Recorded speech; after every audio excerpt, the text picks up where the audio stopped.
I mean, here we go, ladies and gentlemen. It doesn't get better than a live reaction of the Mighty Nein Season 1, Episode 6, Many Gifts. So I've got it pulled up on the browser right here. Let's do exactly what I did on, I don't know what episode was it. Was it 4? Let's get it. Let's get it. I know in this episode I've seen the little clips that Yasha appears in this one. So I am already ready. So let's hop into it. Remember to be your authentic self. Let's go.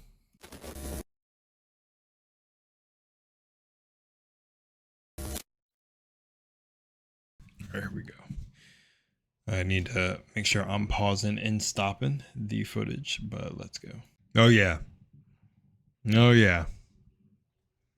Seeing Yasha in animation, so peak. One thing I'm actually curious about is, for all of you who've watched the campaign, no spoilers here.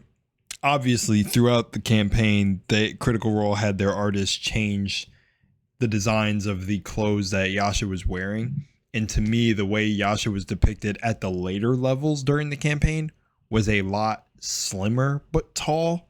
You guys know, if you know, you know, the specific outfit is a lot slimmer. So seeing Yasha walk on as a absolute Hulk, I'm like, I wonder how that compares to her design in the later campaign, because her design in the later campaign is super fire to me.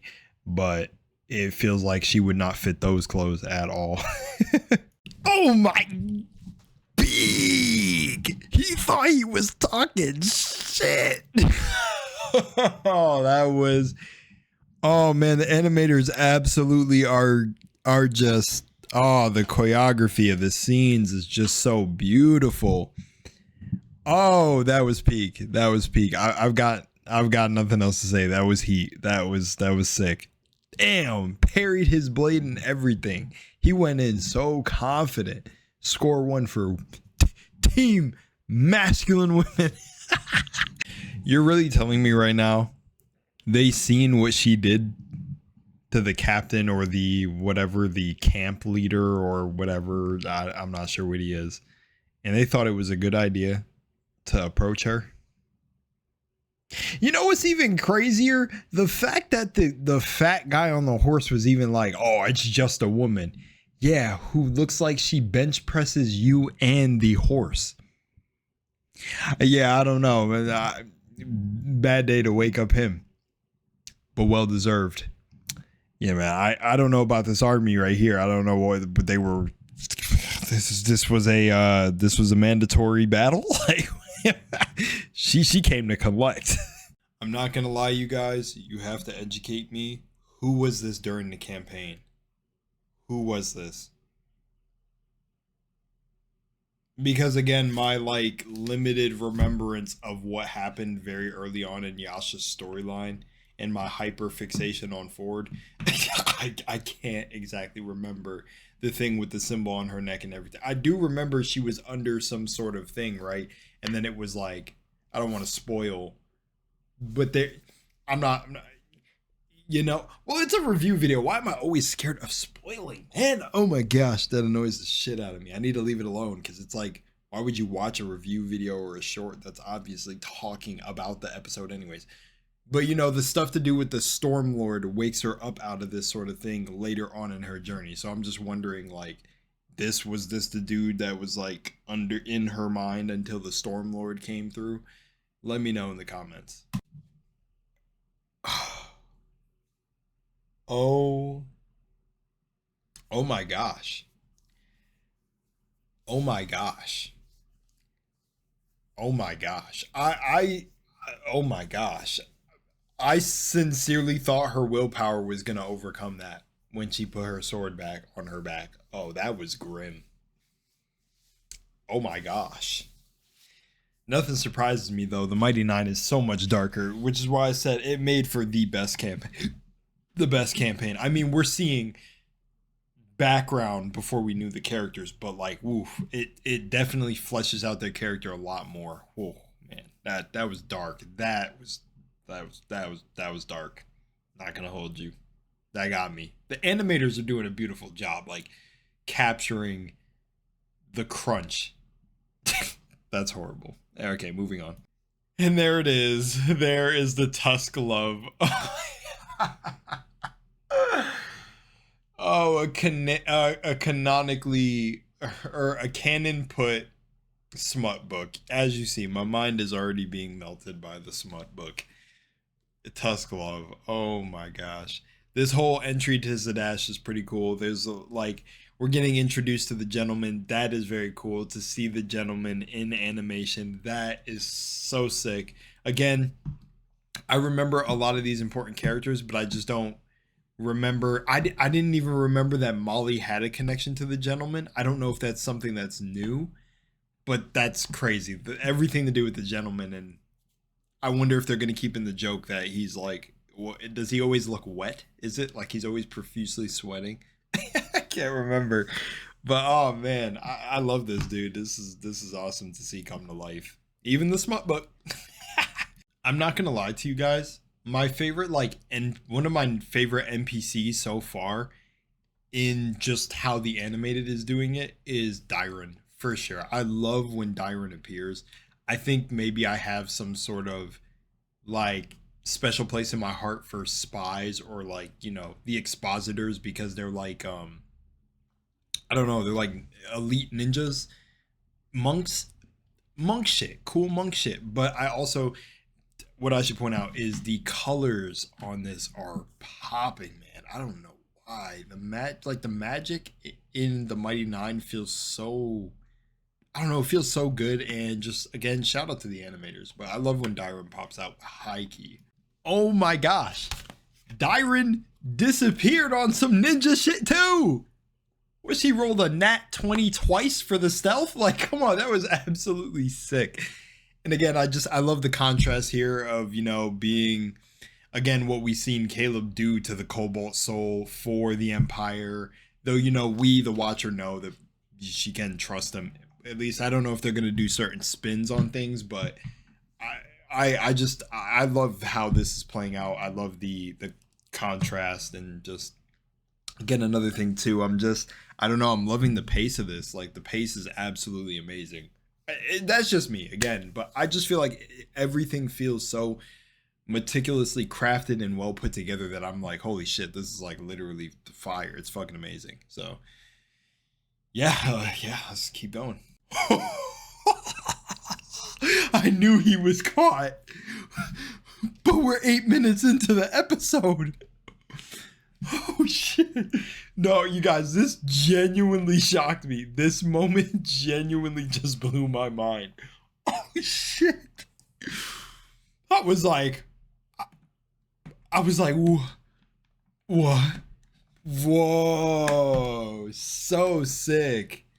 Oh shit, this is nuts. Oh shit. He is caught. It's crazy because in the campaign, if I remember, man, we got like really introduced to the Volstrucker so far away, didn't we?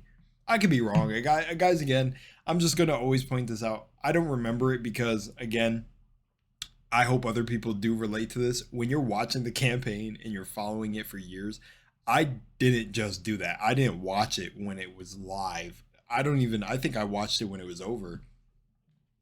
And, I was going I was binging it. It was so good to me that I binged it day by day. So like, when I was really engrossed in the information, I could remember it then and recall it. But geez, I'm pretty sure we didn't like this. The events are going so much faster for the animation, but the pacing for the animation is beautiful. Holy crap, he's caught. And you got one of the most evil motherfuckers becoming Thanos over here with the beast. I feel so much. It's funny because, you know, at first he was just like, it's a weapon, but now he's over here like, I feel so much more. It's gravity, it's space, it's time, it's dimensions, and it's like, yeah, motherfucker, it is much more than a weapon. It's the infinity cube, or infinity beacon. That's cringe. It's okay. Cringe doesn't exist. As the words of Brendan Lee Mulligan. Okay, let's go. Ah, my gosh, Trent, man, listen to him, dude. He's trying to. Trent, man. I love how they're displaying Trent. I love how Essex also, like, you know, Essek's smart, you know, like obviously, I mean, to do what he's doing and even why he's doing what he's doing, you have to be cunning. You know, he obviously not emotional too, where he just let off on the Volstrucker in the room the first time Trent was getting like this. But even how, oh man, even how it's portrayed, how Essek is handling this scenario is just, oh, it's so good. It's so peak. This whole thing is peak, man. I'm gonna have 1,000 shorts again. This part with Aid Wolf was pretty cool. You know, him telling him to like watch him, don't like he doesn't touch it unless I'm here.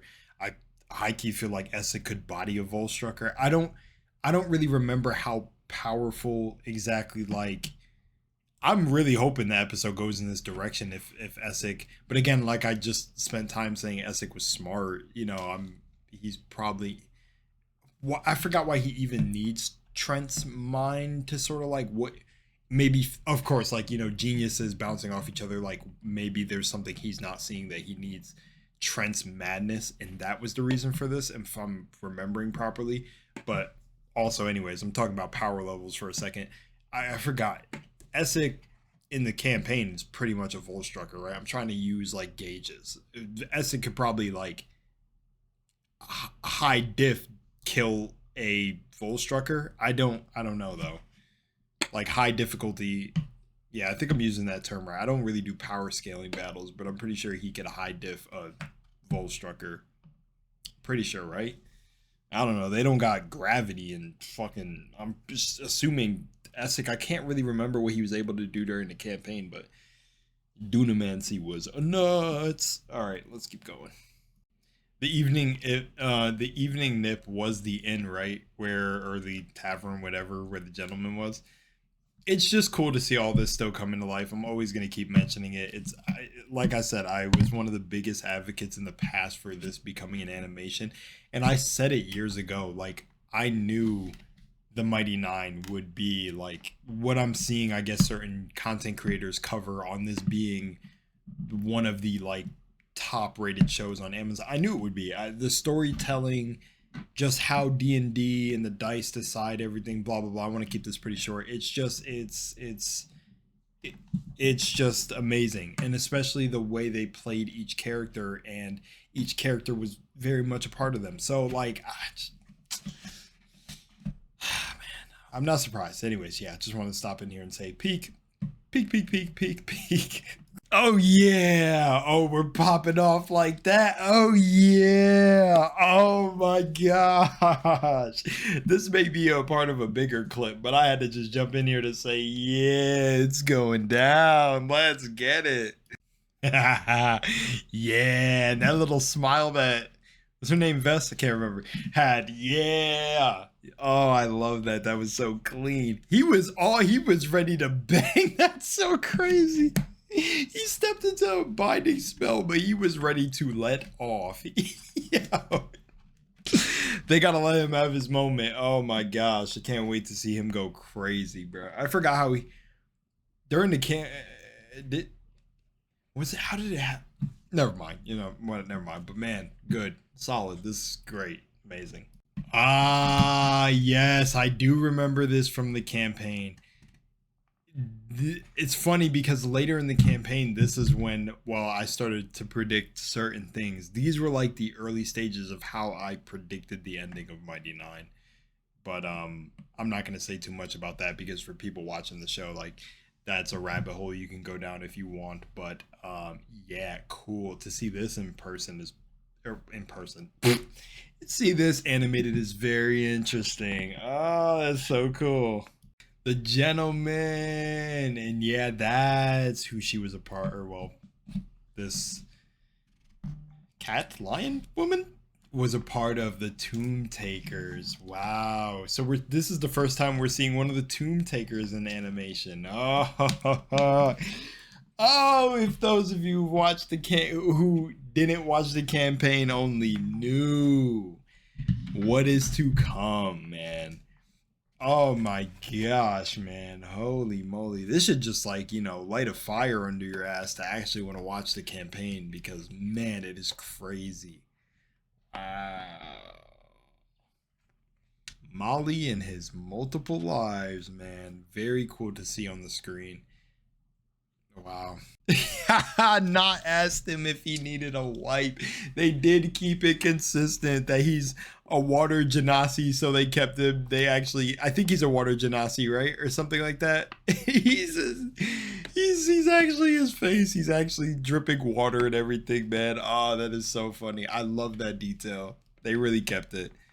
Those little, like, the little Easter eggs and stuff in this are really cool. Well, that was a funny moment or part of his character, but still, it's just funny to see it like come to life. It's so cool. This is so cool. I'm just gonna keep making little clips of saying how cool this stuff is.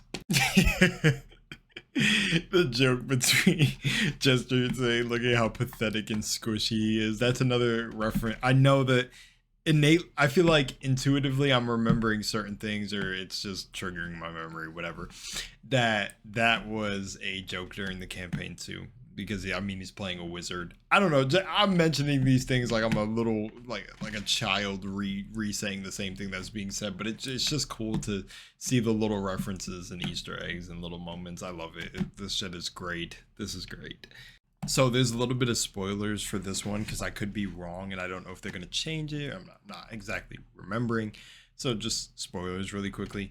One, it's really funny that Nine is still making the towel jokes. I thought I remembered during the campaign that Matt kind of explained that the gentleman didn't really like react to the comments, but it's funny how he just seems like he's smiling through here and ignoring it. That's okay. Also though, didn't they steal back these blood vials later on?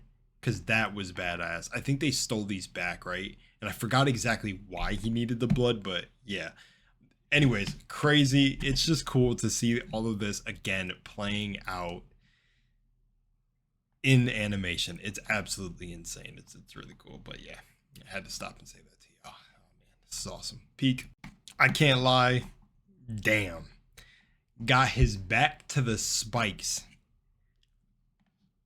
Absolutely decking his shit. That is crazy. That is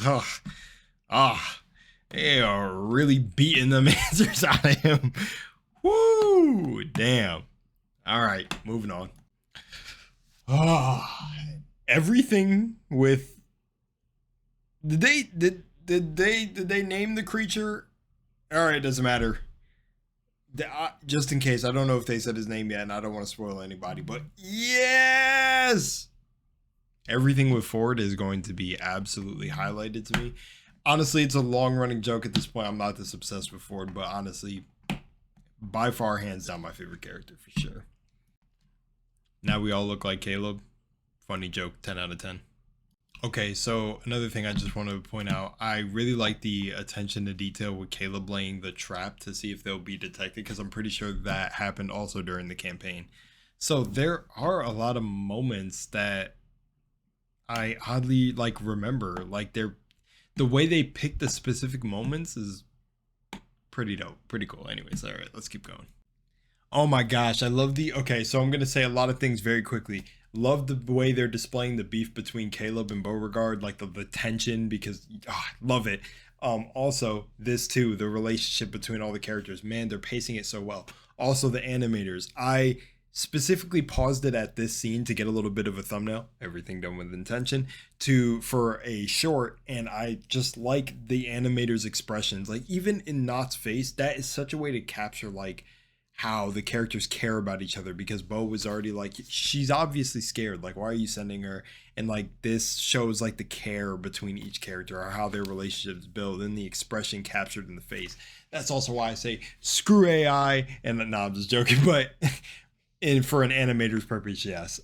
I just the expression caught is just, the animators are doing amazing, man. This is all so beautiful, very well done. I'm not gonna hold y'all. I was not expecting this moment. What?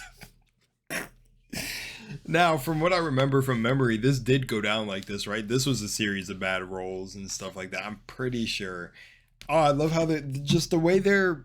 It's just good. This is just being done so well. But I'm gonna low key blur this because I don't know. I don't know if I can put this image in here. I'm gonna blur this. Editing, Jarrell, make sure you blur this. Oh my gosh. And definitely don't use the scene beforehand, but yeah. Alrighty. Not gonna hold you, that was a badass moment that I have to highlight. That was super sick. Caleb flicking the fire to light these, that was really cool. Constellation puzzle. Was this, I think, is this a constellation puzzle? I don't remember this moment, but still sick. Oh, bro, the emotion, the tension, dude, they're doing it so well. Oh man, I can't remember. Also, like, this was genuine annoyance from Ford from what I remember, but this is also the influence of the entity, right? I can't all the way remember. I don't know if the entity has been named, so I'm not trying to name it. I'm not trying to name drop a good old that was probably so cringe. Anyways, let's keep going. Oh man, it's super peak. This is all really, really good. Really, really good. Yeah. My girlfriend is going nuts. She's like, hell yeah, I love when shows do that. You'll see it soon. Fine use of 3D animation, and also saying like, whoa, they're beefing. So yeah, I'm so glad to have gotten her into this, because I think anyone should really dabble into the Mighty Nein. I think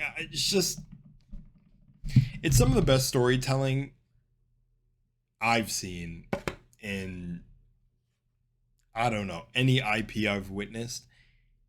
And it literally is off the backbones of some D&D content, dice rolls, and individually made characters. Like, I mean, come on, in Matt's World of Exandria,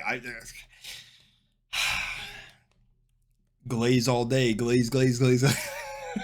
Oh, we're getting this is one of the orbs, right? Oh, peak. Also, honorable mention, Caleb doing that, cross his eyes, sick. Oh, this is sick, and this gives so much perspective to this room. It literally looks like a boss area. But yeah. Oh, my girlfriend is going absolutely nuts. I can't wait for what's upcoming. She's ahead of me in this right now, but yeah. Oh, let's go. Damn. That's all I gotta say in this clip. I like this conflict right here because I'm gonna draw an interesting parallel. This is the problem with, I guess, research or educated intellect, right? Because not education doesn't immediately translate to intellect, but it feels like this is like people who live in reality or people who are wise versus tech bros, or like people who are just like research and don't really think about the humanity aspect of evolving technology or technological advancements. But yeah, you know, in any field where it's just about optimization, this, that, and it's like his pursuits did, you know, bring on a war. And it's also like, and it's funny because there's also that between him and Essek, where this is a religious relic for his people, but it's also the nature of the soul. There's souls involved with this. But immediately when Trent seen the beacon, it was a weapon to him. You see what I'm saying? So it's a very interesting thing where it's like, it makes the Kryn dynasty feel more like an ancient wisdom and intellect of their people, because like the whole beacon, reincarnation, stuff like that. So yeah, I definitely am more on the each nation and stuff's got its things, but I'm more on the side of the Kryn dynasty in this so far. But like also now this highlight from King Dwindle's got me like, yeah, that's sick. I like what he but I get the perspectives of either, you know, both sides. But anyways, let's keep going. Of course Jester drew. Of course she drew that. I love it. I'm not gonna say it for the sake of YouTube shorts, but yeah, I'll say it in the longer video. So go check out the longer video when it's out. All right, let's keep going. Of course. Okay, wait. So it is revealed that this is Uk'otoa. Sweet. Okay, I can say Uk'otoa. Oh man, this moment is sick. Oh, this is so peak. I can't stress to you guys the amount of peak that is going on right now. Oh my goodness, this is so fire. Yo, Caleb is picking now. And you know what's crazy is it feels like it's because he's seen Ford go into the water. Oh, this is peak. Yo, Caleb's I need Caleb on screen for this thumbnail. Oh, Caleb's a menace. Oh, Caleb, you're a menace, man. Oh, Caleb, you are a menace, man. Oh my gosh. Wow. Oh, he was slick with it here. I'm not gonna lie. I love this. Oh, this is so peak, you guys. Oh my gosh. Again, I'm not like those content creators that are gonna put little clips because I don't know how much to put that's not, being transformative enough with commenting on certain points and then like fucking fading the clip on the reaction video. I don't have it in me to try to figure out how much of the clip I can show and how much not. I'm not trying to play around with Amazon, but so sick. So just peak. Shout out to the Nidas, or is this what his name is, the captain or whatever. This is funny, just him being visualized as well, because I don't remember if during the campaign this was something highlighted too, that he's like this. I don't know, this reminds me of like Handsome Jack in Borderlands 3 with the Handsome Jackpot or whatever. But anyways, I'm gonna keep going. And there it is. Oh, consume. This is crazy. Oh, that was so peak. Oh, I love that. That was so peak. Oh, Ford came in clutch. That's exactly. Yeah. I love also, oh man, I love how the relationship between all of them is building, man. Like Beauregard diving in, saving Caleb from the falling rocks. Then Caleb shooting the rock. Oh, this is awesome, man. And then like even Ford was about to listen to Ukatoa. I forgot about the influence that Ukatoa had on Ford. He was really about to walk out, but then he stepped on the love it. He was really about to just walk out. And it just shows how they really had to begin to trust each other as a group. The pacing is done really well to me. Yeah, man. Oh, man. All right. Oh, my Lord. Oh, man. This is not good. I'm going to show my reaction after this. Oh, boy. Oh, we're getting visualization on Trent actually using this goddamn beacon. Oh, my goodness. Oh, my gosh. The emotion being captured is just so beautiful. And the freaking lengths Trent is going through to just use the beacon is insane. The eye bleeding, everything. Yo, I cannot lie. This is crazy to me. This is insane. Oh, this is absolutely freaking great. This is beautiful. This is done so well. Oh my gosh. Hats off to everyone, voice actors and all, man. This is fucking awesome. This is peak. Like, it's so good. All right, guys, that was peak. I mean, super solid. I loved it. I don't even know what I'm gonna get for a thumbnail in this episode. I feel like there's a lot of highlights, like a ton of highlights, but I think the biggest point for the crew, at least if we're following the crew, is the gentleman, because the gentleman was such a big point, and even that whole dungeon dive was a whole big thing. And again, I love the pacing, because it's like you're watching like 4 hours of this content and them diving into this, which is cool to see it translated, but it's so wild because it's like so much of their time and energy went into both things, the actual campaign and then making the animation come to life with writing it properly. And it's so funny because it's like, it's funny to think that hours of content that I binged or you binged, the watcher of the campaign, we're seeing it take place in like 30 minutes. It's so crazy. But man, so good. I can't wait to follow this just all the way through the end. There's so many adventures in the Mighty Nine, and I love that they also said that they were taking their time with this campaign to flesh it out, because there's so much. Like, one of the biggest things I'm thinking of is Yasha and the whole church, you know, thing, the whole church battle, that is going to be so freaking amazingly animated. Like everything to come after they finally, you know, got off the ground with these moments, like they're doing a really good way of blending it all together. Even like showing Essek being a traitor and everything. Oh man, it's like they're gonna get into some of the coolest moments. Like I'm so excited for the next episodes.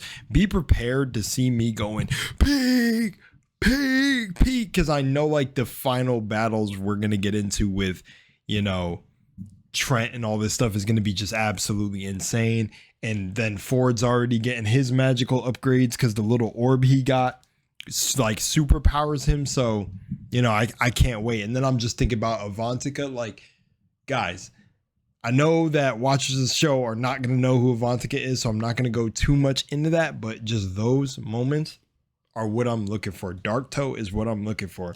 That'll be absolutely beautiful to witness. Just, and the thing too that is really special for me about this series is the series is coming at such a highlight of my life. And what's funny is when I was watching campaign 2, that was like, it's funny how things go in circles, like they go in like periods and chapters, because when I discovered Critical Role, when I was sent that first video, the trailer, then all of you came to the channel, I was at a point of where like my life was starting to take off with everything, like my spiritual journey and everything. And then now I'm at the point where it like feels like I'm coming into the mastery of it. And it just came full circle where I'm watching the animation during that period of my life. It's insane. It's really cool. It gets really deep when I start thinking about it. And maybe you guys resonate with that. You can think about other things in your life that have done things like that, but it's so crazy. But anyways, much love in Moonlight. I'm going to just keep it short by saying like the animators did a phenomenal job. Love the design and the voice for the gentleman. I love we're seeing the Tomb Taker and a little bit of her blood magic. And if I remember properly, but I don't want to spoil it, I'm pretty sure the Tomb Takers all have a sort of thing to do with blood and rituals and everything. I can't remember all the time, but she was a major player, right? To come later. I don't exactly remember. I don't know everything they're going to switch, but peak all around amazing. I'm so grateful to be able to see this and be healthy and around to witness this and, you know, share the enjoyment with all of you. So anyways, yeah, man. And I'm still watching campaign 4. It's pretty sick. I love like how campaign 4 is being done, and campaign 4 high key needs to get animated. I think I'll enjoy. This is interesting. I can already tell that I'd probably love an animated version of campaign 4 over right now, but it's in the middle. It's like, I'm really enjoying it, but I know I'd really enjoy the animation. Whereas campaign 2, I really enjoyed it. There were some slow moments, but really enjoyed it, and the roles and everything. And it's funny with campaign 4, I'm like enjoying the roles and everything still. Love Brennan's DMing style, but I think it needs to just kick off a little bit more. And then I'm going to probably be like, oh, yep, this is 100% like the feeling I had during campaign 2. So it's just all good. Anyways, I'll see y'all in the next video. Peace.